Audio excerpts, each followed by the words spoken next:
Hello, my name is Andrew Thake from Minds and Money. Welcome to our Minds and Money 5 at 5 show, which this week is sponsored by EMX Royalty, Nova Royalty, and Electric Royalties, and is brought to you in association with Resource Global Network.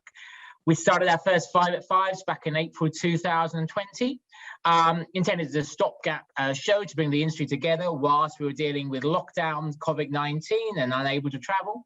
16 months on, this is episode number 92. A few admin announcements before we start.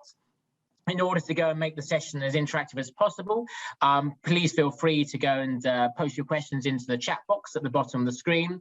We can also go and unmute you, and you can wave your hands using the invite participants button, and we can invite you to ask your questions live. We'll also be having some polling questions throughout the webinar, where we obviously encourage you all to go and vote. Today's show is a very interesting topic and a favorite topic of mine, which is royalty and streaming companies and why you should consider investing in them.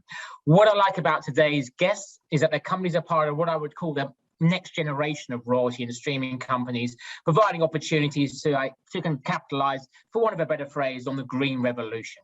To discuss this, we have a great lineup of guests. They are David Cole, President and CEO of EMX Royalty, Alex Tsukernik, President and CEO of Nova Royalty, and Brendan Yurik, Founder and CEO of Electric Royalties.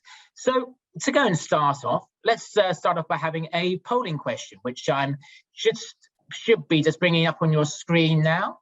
Can everyone see the polling question? Is that up on everyone's screen? Or can everyone see the polling question up? Yeah, it's up now. It's up now. So if everyone's able to go and vote, we haven't. Okay. We might just relaunch poll. Okay, you should be able to go and start voting now, I think. So sorry about that slight sort of technical hitch. Whilst you are voting, let me start by asking the opening question to David Cole. Why should you consider having some royalty and streaming companies in your portfolio? It's a fantastic way to be exposed to commodity prices and has a proven business model that has worked very well. Some preeminent examples such as Franco-Nevada, which have led the way in the metal space. But royalties are phenomenal financial instruments, and they have immense embedded optionality that is multiplicative. Commodity price optionality, discovery optionality are the two big ones. But as engineering advancements are made and mineral deposits that were not economic become economic because of engineering advancements, metallurgical advancements, et cetera, that's all to the royalty holder's advantage at no cost to the royalty holder. And when you have a portfolio of those, all of that optionality plays forward.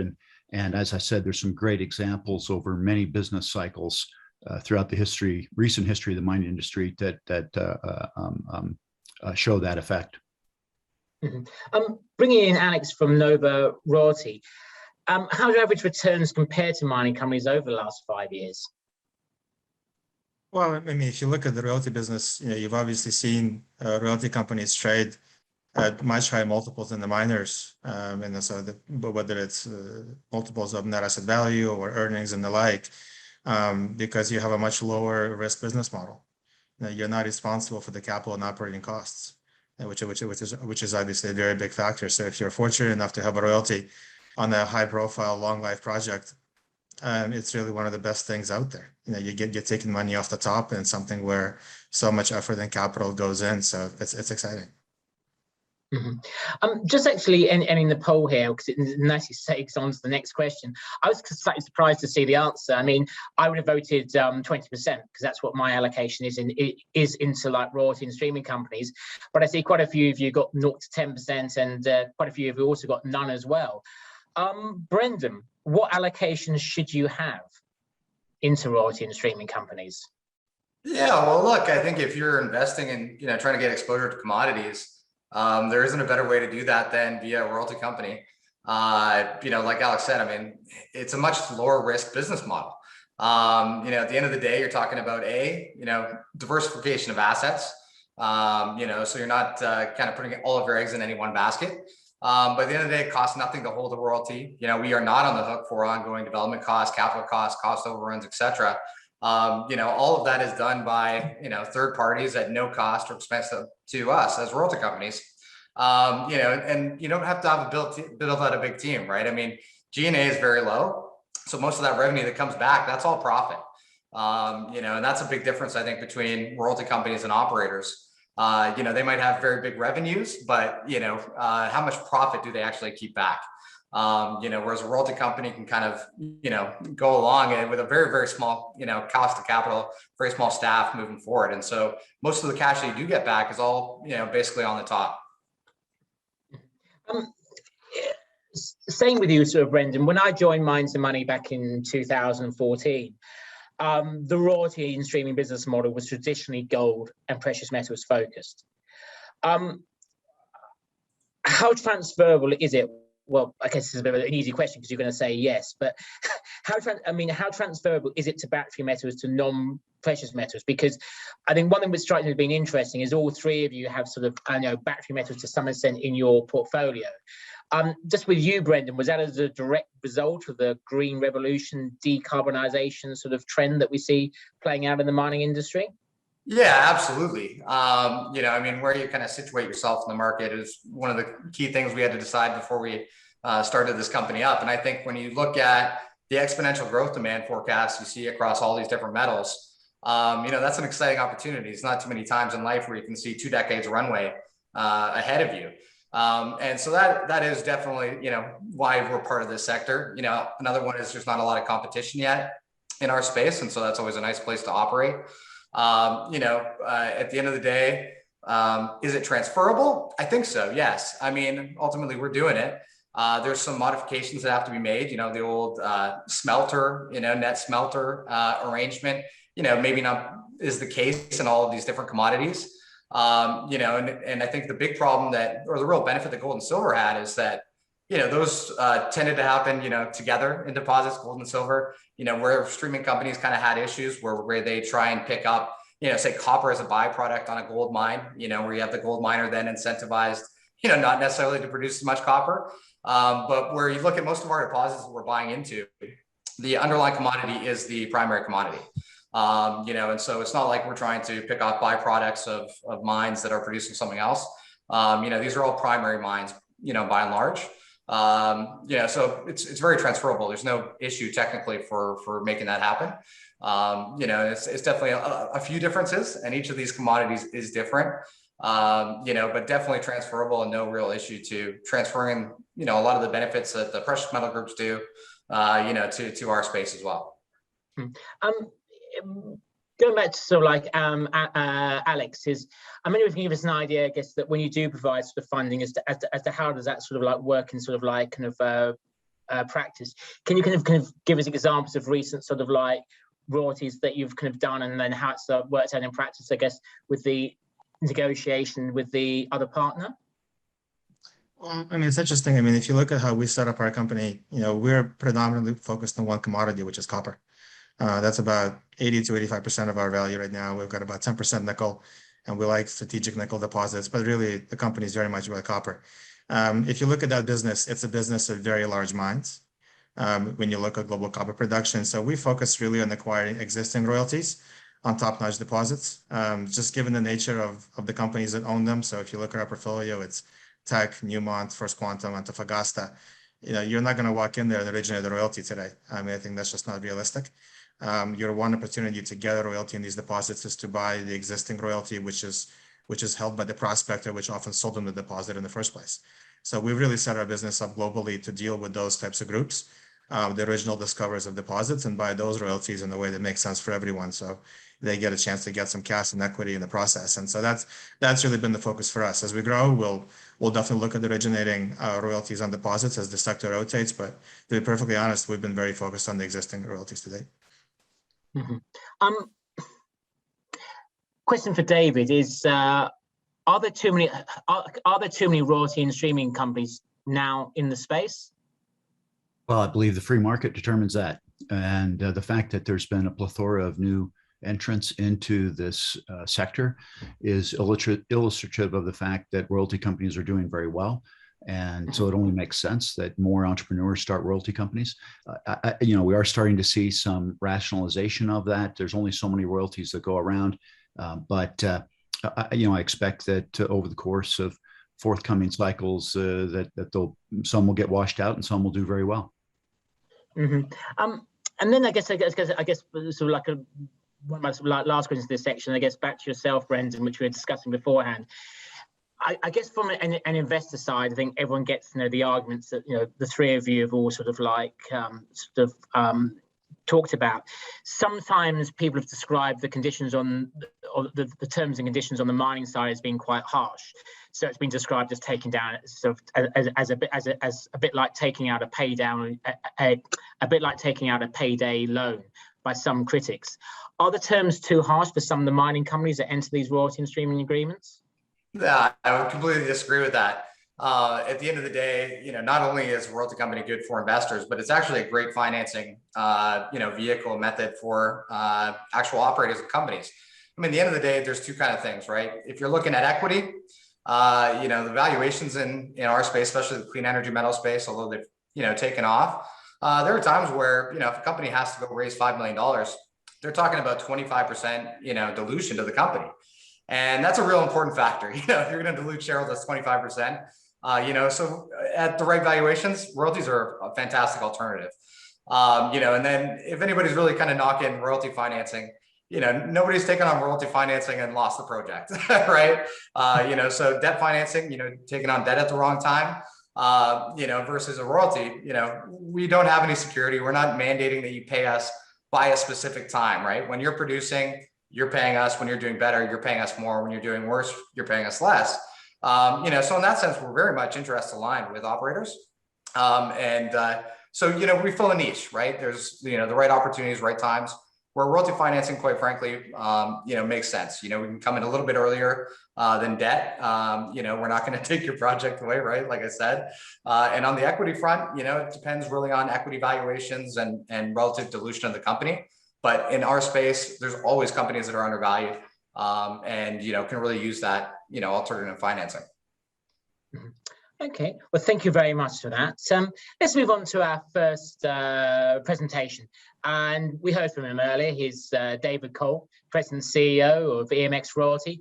David has over 30 years of industry experience coming to EMX from Newmont Mining Corporation. At Newmont, he held a number of management and senior geological positions, gaining extensive global experience as a project, mine, and generative exploration geologist in Nevada, Southeast Asia, South America, Europe, and Central Asia.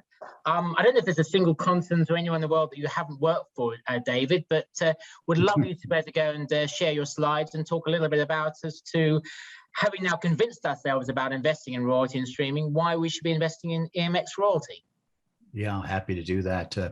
I realized, when he said over 30 years, it's actually 36 now. Every year adds another one, right? And 18 years with Newmont and now 18 years as founder and CEO of EMX. So it's a split 50-50.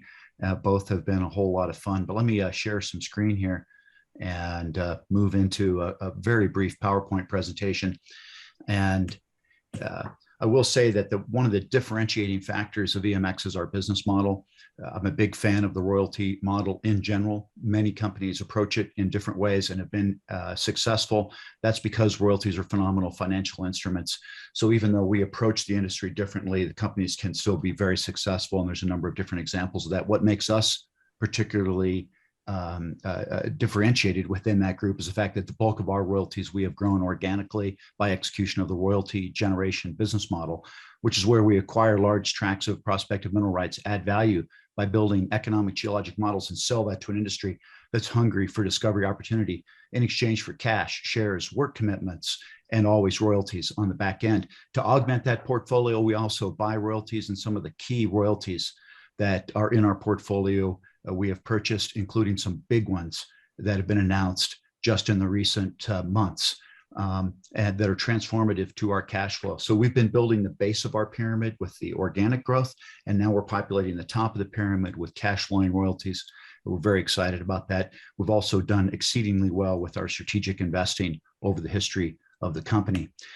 This has built a global portfolio now. We touch over 4 million acres of mineral rights and a growing number of those are becoming cash flowing in 22, which is a transformative year for us.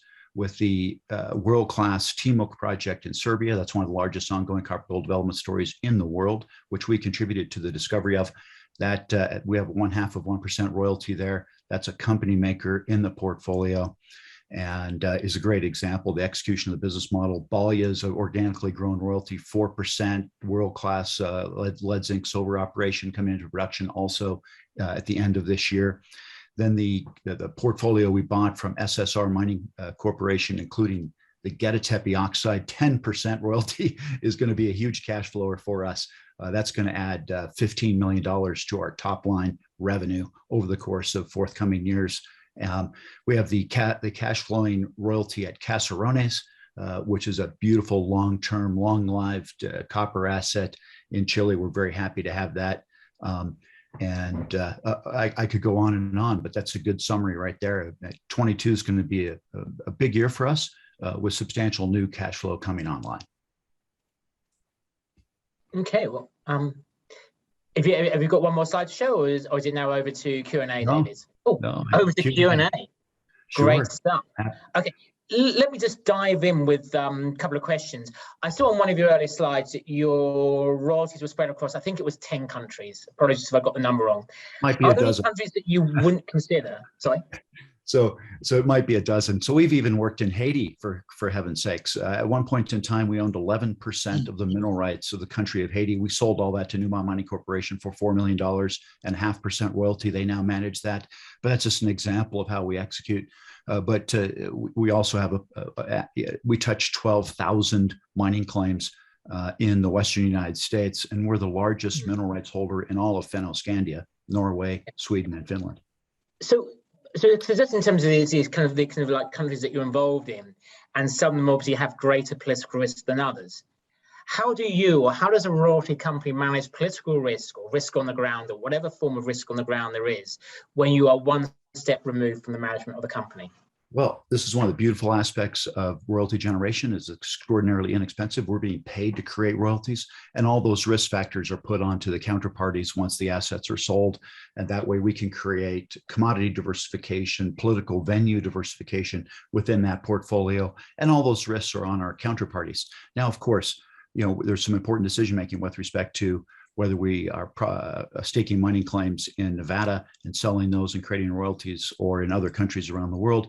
It's usually driven dominantly by intellect. We're acquiring those smart geologists that know how to execute the business model, and geological prospectiveness is high on the list. I believe in general that political risk is overvalued in the marketplace, and geologic risk is undervalued, and that creates an inefficiency that can be captured. Mm-hmm. You've got an upcoming private placements. Can you just tell us a little bit about that? You bet. We've just announced a couple of big deals, and we're very excited about those populating the top of our pyramid. That necessitates the need to raise money. Prior to that, we had a huge treasury thanks to a liquidation of a strategic investment, and we have a little bit of debt on the books. We also have some deal flow that we're looking forward to. So we want more arrows in the quiver. We're raising 5 million units at $3.30 Canadian.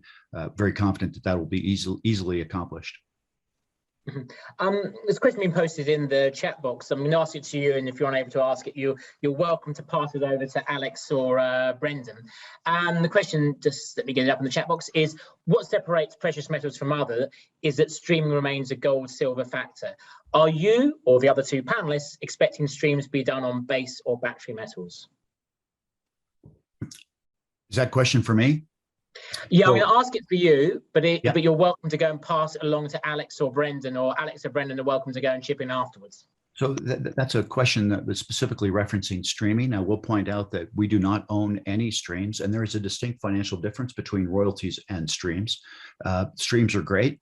I'm not discriminating against them, but we do not own any streams. So I might pass that one along. Yeah, sure. So I'm happy to take that quick. Look, streams are like debt financing at the end of the day. I had a business partner, before this. He did do base metal streaming. Base metal streaming, you could call that basically what we're looking at doing, it's never worked out well. It's too economically high cost of companies. Typically just the way that these deposits are, are not necessarily conducive to that. So, probably not going to be looking at getting into that. It's actually an interesting subject. I mean, if you look at what's happened to our sector in the mining industry in the last 10 years, you've seen royalty financing and the royalty companies become a much larger portion of the overall sector. That's both in terms of market cap and also percentage of financing that is done via royalties and streaming. Streaming on the base metal side, I agree, really hasn't had any successful prominence to date. However, you are seeing more and more of a rotation toward the entire sector because royalty and streaming, it's just a much more sensible form of financing in a lot of situations. If you put money up, getting paid back in some portion of the metal just makes a lot of intuitive sense. So it'll be interesting to see what the equity markets do here, and really to what degree investors are willing to underwrite the business model. So depending on how that occurs, I think you will see more and more rotated royalty and streaming. And I personally don't see any reason why the streams wouldn't work. I think it's just a matter of the conditions, the terms, and the project. But overall, I mean, we certainly expect a much higher proportion of the sector to rotate towards royalty and streaming in general. Back to yourself, David. You did have it briefly mentioned in one of the bullet points in your slide. But can you tell us a little bit more about the Caserones copper molybdenum mine acquisition? Because that sounds to be quite a transformative deal that you've done there. Alex mentioned the fact that copper deposits have very long lives. This is a great example. We, based upon the current reserve at nameplate capacity production, it's a 17-year mine life. We expect that to be expanded dramatically because that mineralization is open at depth, and these things are called porphyry copper systems. That's a name for the geologic style of the mineralization. They tend to be huge. And once a porphyry copper deposit is in production, it's a big ship and it just keeps chugging down the river. And so we're very pleased to have that. We have a 0.418% royalty. Last quarter that paid to us $974,000 after tax. So that's our after tax revenue. So it's be close to $4 million per year at current copper prices and current production. We do see some upside. However, with respect to the production rate, we expect that to climb about another 20% based upon their current capacity. It's a great asset to have. Mm-hmm. And then another question for you, David, but then I'm going to ask it to Brendan and Alex as well. Tell us about your ESG policies. Well, we're fortunate in that we got ahead of the curve on that one because the IFC was a large shareholder in EMX early in our history, and they necessitated for them to invest into our company. We had to adopt some quite good ESG policies. Those are available on our website, and I'm happy to have a very intelligent and diverse workforce and great relationships around the world where we work with our communities.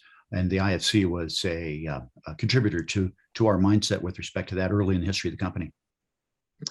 Brendan, what is your ESG policy like? Yeah, sure. I mean, I think ours is practical. I think from a business point of view, we already eliminate a lot of that just by the jurisdictions that we choose to operate in. We're primarily looking at Australia, Europe, North America. So we're not going to some of those areas that may have those just already kind of inherent. And then just kind of being practical about it. When we look at opportunities that we want to take on, opportunities we want to finance, where are they getting their power from? Is it going to be clean energy? Do they have plans towards that? Have they consulted with, the local communities? Have they put, the requisite time into an environmental plan? Are they planning to do anything crazy on that front?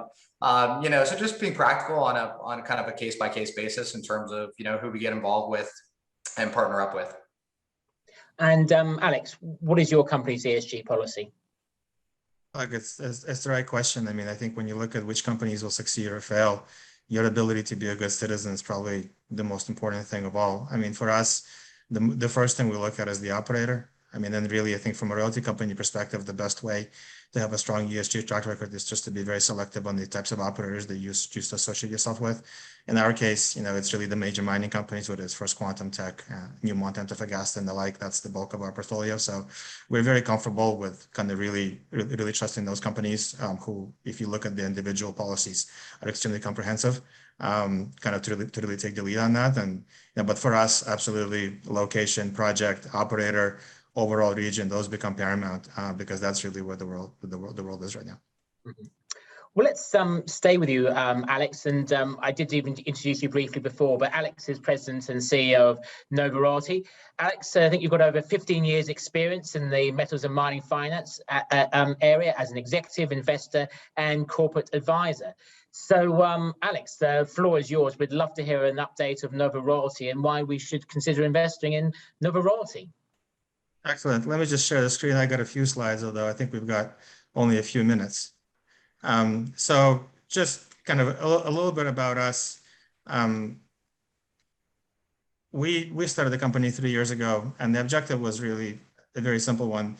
Although obviously we're very focused on energy transition, the commodity focus for us is copper. That's about 80 to 85% of our value. We have exposure to some strategic nickel deposits as well in North America, but really where we see the future going is that copper is going to be the world's most strategic commodity. So we focused, as I said before, really on acquiring existing royalties because copper, again, is a game of the giants. It's the large companies that will be driving the energy transition, and you need to have exposure to those types of deposits. So we've picked up royalties really on some of the most important copper development assets out there, whether that's Tsukernik or Vizcachitas, West Wall, Nueva Union, and the like. And so we're super excited about the fact that we're creating step by step really just a way for investors to invest in this commodity through a diversified portfolio of royalties on the world's most important copper mines.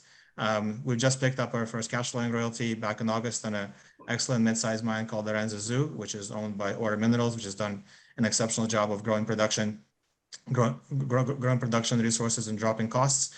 And so, at this point, the company is much bigger than what it was when we went public 12 months ago. We've done 7 transactions in this time frame, and it really has transformed the company from about a $20 million pre-public valuation to I think about 240, 250 today.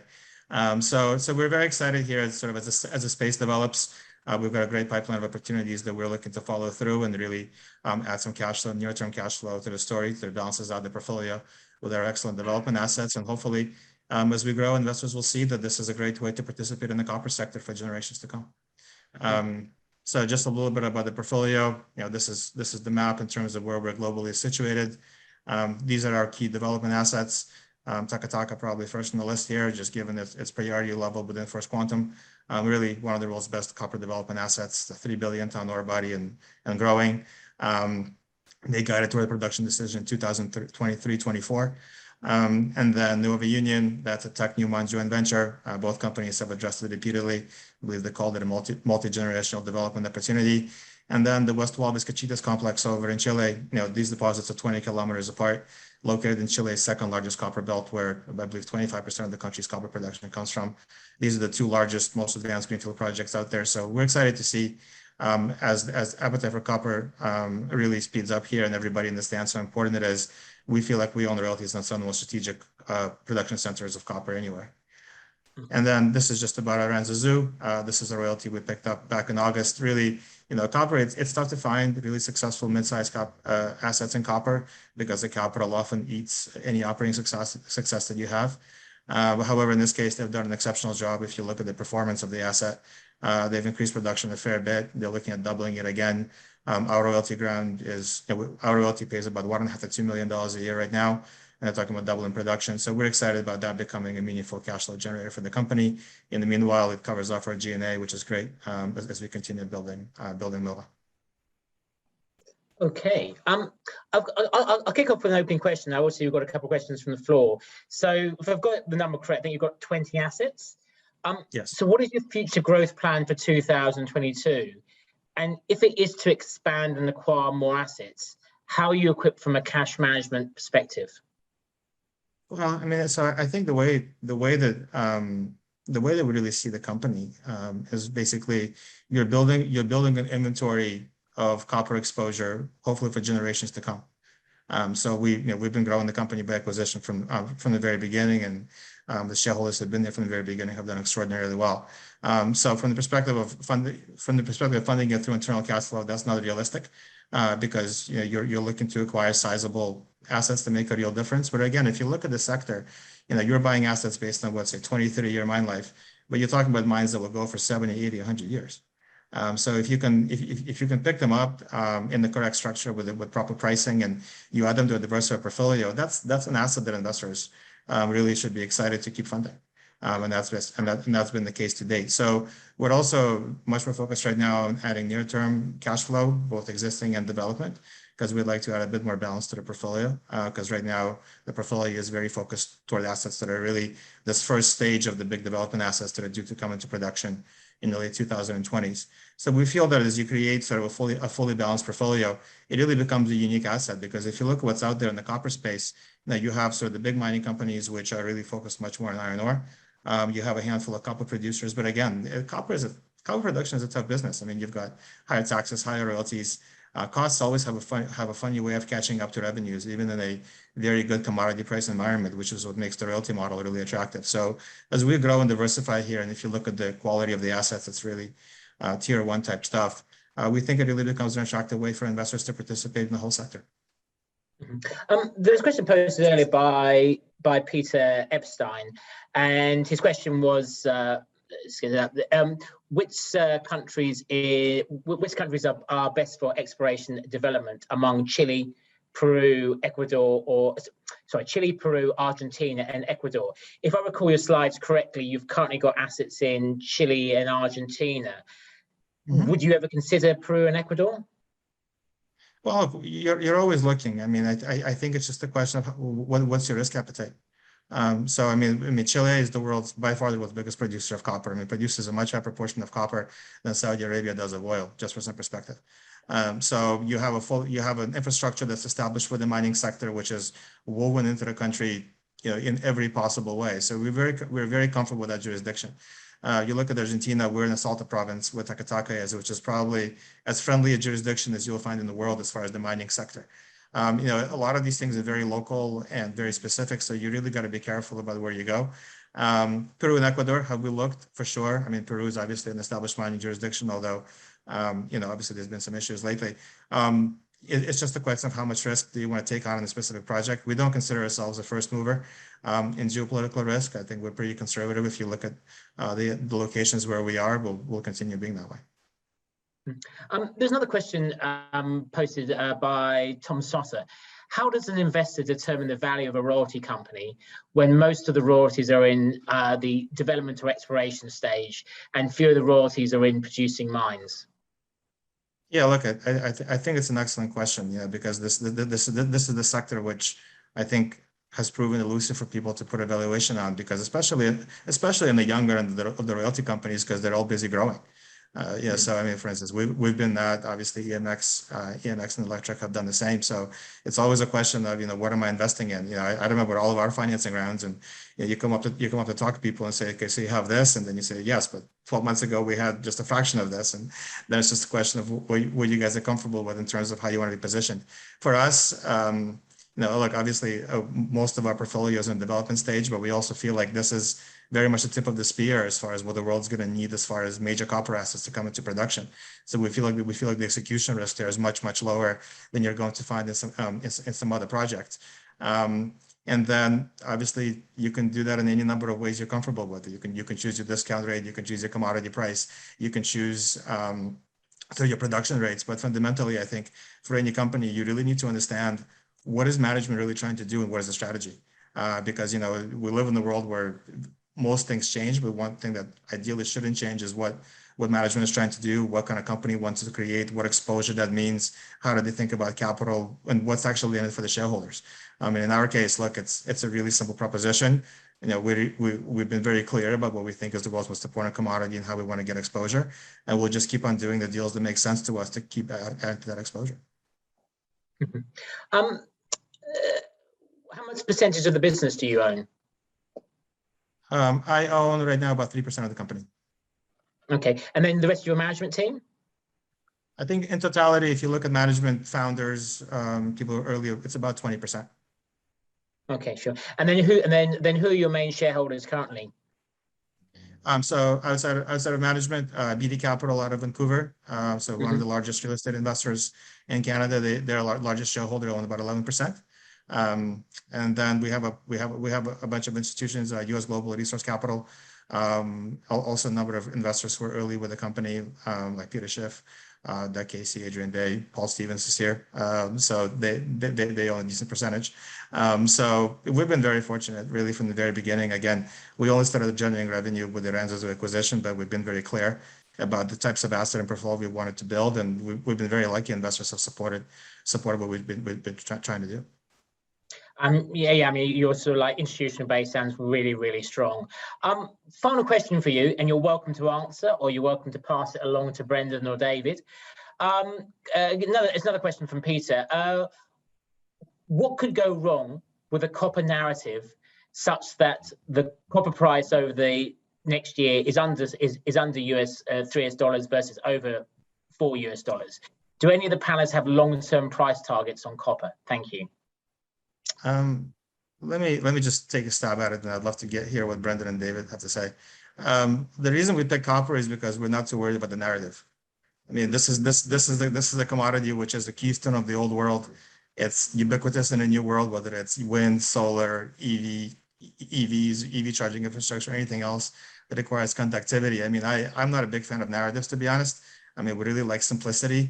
We feel like this commodity is so core and central that it's going to be critical to the world for as long as it's turning in any kind of recognizable way.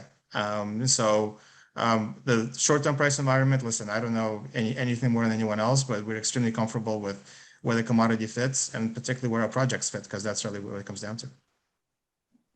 Would like to point out that I'm happy to elaborate further on that. Dr. Richard Schode is a mineral economist, advisor to EMX.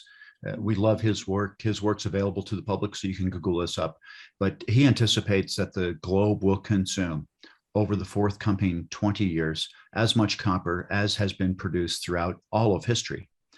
That means that the entire development of copper has to double in the next 20 years to be able to feed that demand. It's hard not to be bullish copper looking forward.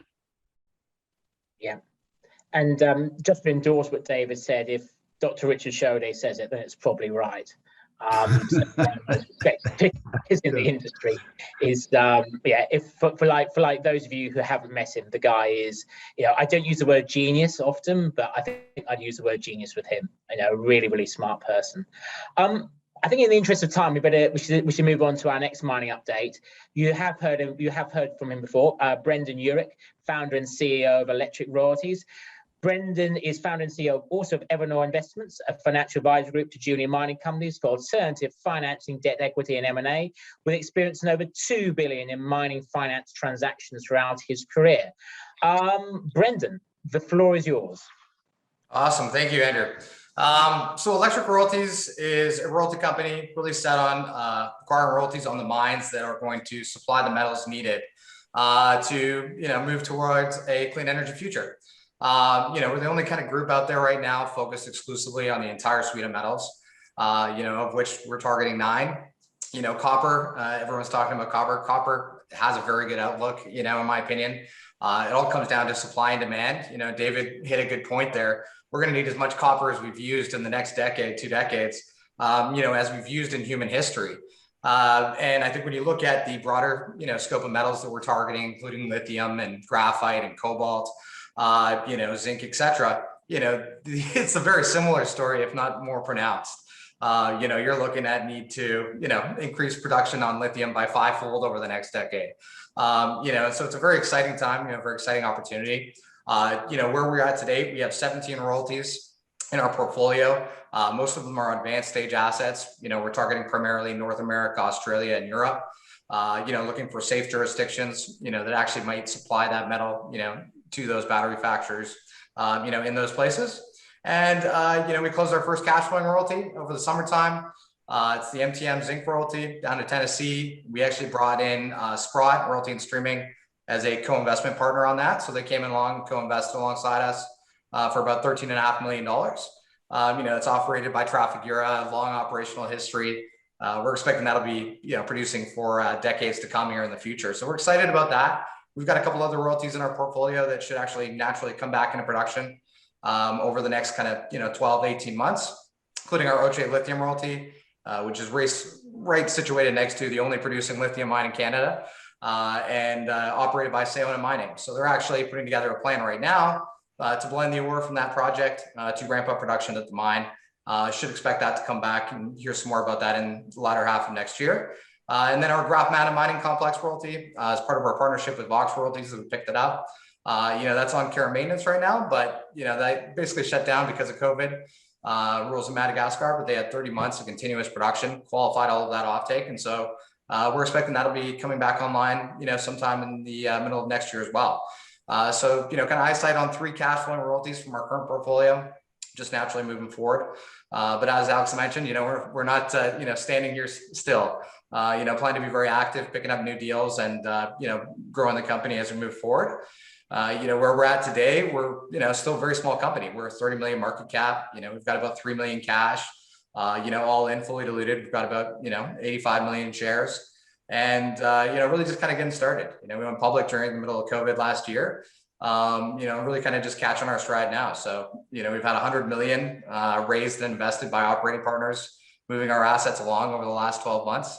That would have been 300% dilution, if we had to do that for ourselves. So, I think we're extremely undervalued where we're at today. We've put together about 100 million, NAV on our portfolio, which is basically the expected cash flows coming back discounted from the royalties that we currently hold. And we're trading at about, 25% of where we should be relative to peers in the space. So, I think as we grow, add some more royalties and kind of get that, breadth the portfolio stage, we should start to get that re-rate as well. So it's definitely an exciting time to be an Electric Royalty shareholder.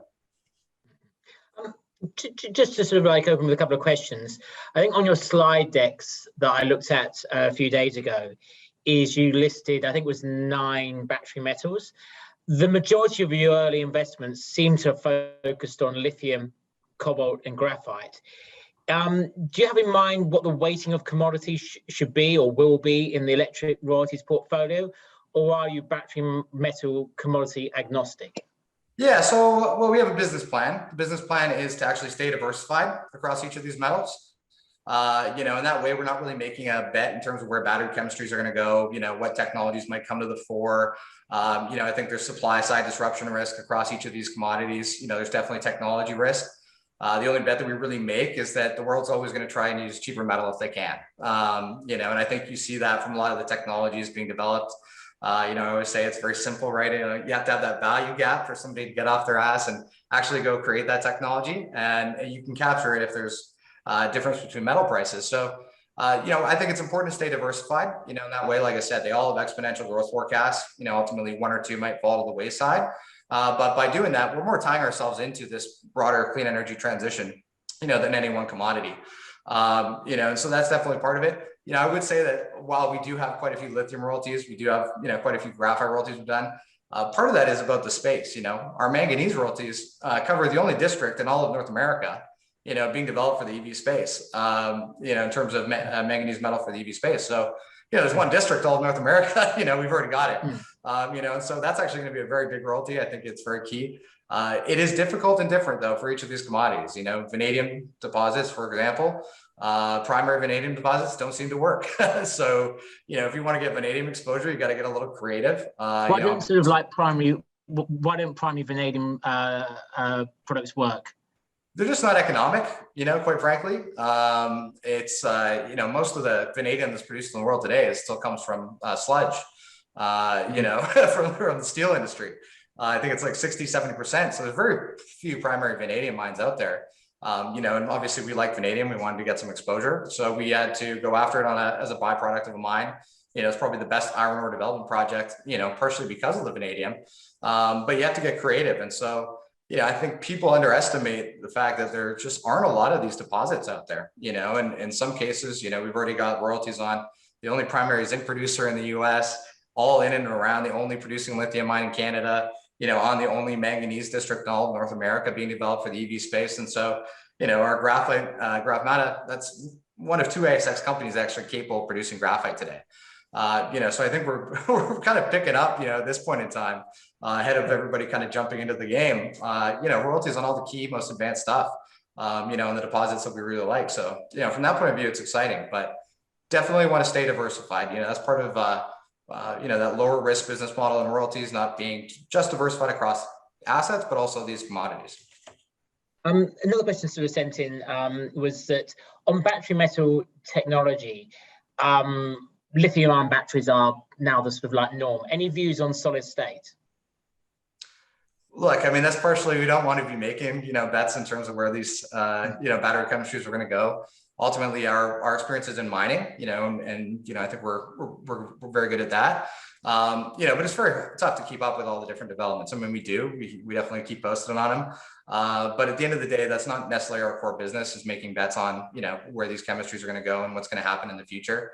I do think that the world is going to change quite a bit, and technology is going to surprise us all. If you think about the fact is we didn't have laptops until 20 years ago. Look at where the world is today. So, ultimately, I think it doesn't really matter from our perspective as an investor, acquiring royalties on all these different metals. Partially if we do stay diversified, we're still going to get all the upside. And I think, quite frankly, the world's going to need all the metals and all the technologies we have, quite frankly, to actually feel where we want to go. There's just not enough metal out there. You're going to need, basically every iteration of every tech that we have, like I said, and all these metals as well. Again, I think if I was looking, when I recall looking at your slide, your pre-production royalties are between 0.5% and 2.5%. Is that your parameters?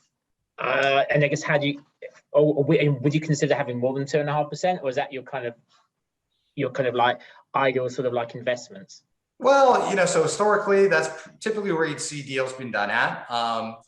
And part of that is just a factor of what's available, what you can afford to pay, the cash flows you expect back relative to the amount of capital that they need. But ultimately, it is something that we are starting to play around with a little bit more. I do think that the royalty space can play a much bigger role, in the mining space. I think debt has been overused, quite frankly. If you look at debt in the mining space, it's very tough, right? Mines don't produce exactly when they, think they will. Things always go a little bit wrong, take a little bit longer. So royalty is, much better, more suited, I would say, for the mining space. And so the nice thing is too, is that you do have a lot of these value-added products in the battery metal space where they're upgrading their own product and are able to catch a higher margin. And so, there is actually room for higher royalties than you may have seen, traditionally in, say, just like copper and gold space for, doing larger royalties. So it's something we're definitely, looking at and definitely talking about, potentially putting syndicates together, to put together bigger royalty financings as a part of a, bigger part of the overall financing package. I'm picking on something that you said earlier. Looking to 2022, what are your growth plans? And I guess the question behind the question is that I think when you were talking about your assets earlier, they were mainly located in North America and Australia and sort of like, within sort of speech marks of safe jurisdictions. Would you consider other jurisdictions, or is that just like, something that you would just not consider whatsoever? No. So, I think part of that is just we are jurisdictionally risk averse. So we're trying to stay away from that, but, we are open. Look, we've looked at a number of countries in South America, even within Africa, we have looked at, Botswana, we have looked at Namibia, so I think we're kind of selective. And at the end of the day, part of the problem is these metals only happen where they happen, right? So, if you want to get tin exposure, for example, there's very few opportunities in North America. There's kind of one project in the US, kind of one project in Canada. It's a reclamation project. You see tin occur, in Tasmania and Australia. You see it occur Cornwall, UK. Our graphite royalty in Madagascar, probably wasn't on our list of, places that we want to go, but it seems to have a very special relationship with graphite. It's very high quality flake. They've had a number of big investments in that space, but, so part of it is, you kind of have to go, sometimes where the metal is. We're trying our hardest, not to go to, say, Indonesia for nickel or anything like that, at the end of the day, but really making also a bet. The fact is that, you're going to need domestic sources of these metals for the plants that are being built in Europe and in North America, in Australia. for twofold. I mean, everybody talks about the security angle of that, but a much more practical, version of that would be if you need metal, right? The whole point of this is to decarbonize the global economy, and if you need metal, if you're shipping it from halfway across the world to get to you, to put it into your electric vehicle, are we really doing anything at the end of the day? And so I think it's going to be very important to have domestic sources of supply, and that's why we made a bet, picking out deposits in those areas. Mm-hmm. Okay, well, I think we've got sort of like a few more minutes to go of today's show, so I'm just going to sort of pick up some some questions which we had from the floor that I wasn't able to go and cover off sort of earlier. So first question is for David Cole. David, you did 2 spectacular acquisitions of royalties, but your share price didn't react positively. Why? So the whole sector has seen a pullback over the course of the last couple of months. I believe that's a distinct buying opportunity in our stock as well as others, and I would say that that's the dominant reason for that. Also, I believe that when the SSR deal closes, which is days away, that we can see a greater reaction as well. And of course, anytime you do a financing, the price usually trades down whilst that financing is in progress. As soon as we announce that that's closed, which is forthcoming, the price will rebound. I believe that the whole sector is due for a rebound, particularly after selling associated with the fall and tax law selling, et cetera, is over. And we'll see a big January effect would be my prediction. Sure. Okay.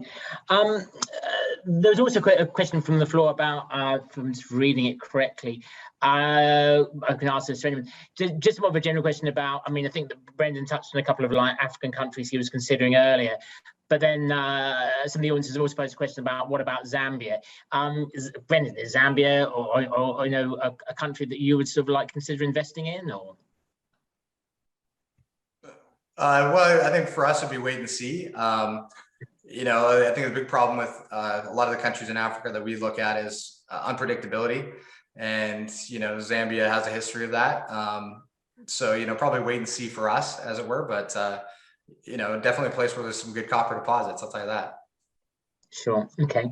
Another question. Gosh, we've got some random questions from the audience to speak. Any views about? Does any of the panelists here have a view about silver for 2022? Not in particular. Certainly, okay. There's a lot of reasons to be bullish on metals across the periodic table, as Brendan was saying, and silver's one of those. Yeah. I mean, Brendan, I forget now. Is silver one of your like 9 battery metals? No. So the metals that we've chose. Well, look, at the end of the day, if we're choosing to pick out our space and where we want to focus, gold and silver is what everybody else has done historically. So I think by not competing in those, that's kind of part of it. Now I know that silver is part of this as well, right? It does play a big role in solar. It does have industrial uses unlike gold. So, you could make the argument, but I think just from a competition level, we made that kind of clear choice to stick away from precious metals and focus on these other niche metals where there's opportunities that aren't being serviced by anybody. Mm-hmm. Question for Alex. Your business model you mentioned earlier was focused on partnering with big established producing mining companies, First Quantum, Anglo American, Thake, et cetera, Would you ever consider changing that strategy, or is that just kind of part of your just core business philosophy? Well, I think it was really the logical way for us to start the company. If you want to be a copper royalty company, you have to find a way to have royalties on really the next generation of mines. And because copper is so focused toward the big operations, you have to find a way to get royalties on those projects. Now, you're not going to walk today anyway. You're not going to walk into Anglo American or Thake or Newmont and get a royalty originated. So what we focused on is really just dealing with the prospectors who sold the assets to them in the first place and got royalties in exchange. And those are the royalties that we wound up purchasing for Nova. And so we think it's a great foundation for the sector. However, one thing we've always been focused on, obviously, is having widespread coverage. So the sector we like a lot is also the mid-sized mines like Aranza Zoo, which we just picked up, which is cash flowing. And so we definitely see that portion of the market as a great opportunity for us. But again, I mean, copper is a different business than precious metals because it's much harder.